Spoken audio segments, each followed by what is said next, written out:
En France, c'est vraiment très difficile de faire des réformes importantes.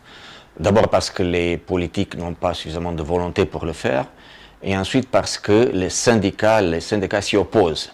On parle tout le temps de dialogue social, mais les syndicats, en fait, pratiquent le monologue social. Ils s'opposent à toute forme de réforme, même si c'est une petite réforme. C'est le cas aujourd'hui, c'est le cas de ces jours-ci avec la réforme des retraites. Les syndicats français s'opposent à cette réforme alors que, d'abord, ils ne sont pas représentatifs. Ils représentent environ 10% des travailleurs en France. Et en fait, dans le secteur privé, c'est seulement 7%. Le reste, il s'agit des personnes syndiquées dans le public.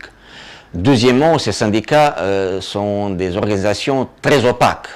On ne sait toujours pas d'où vient leur source de financement. Ils publient par leur compte.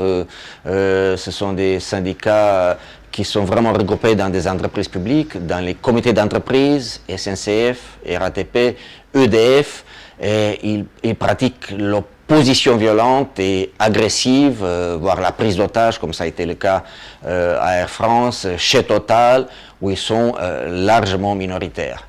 Donc, à l'IREF, nous demandons une chose extrêmement essentielle, c'est de couper les vivres aux syndicats et de les laisser vivre de l'argent qui proviendrait de leurs membres. Sinon, on n'arrivera jamais à faire quoi que ce soit.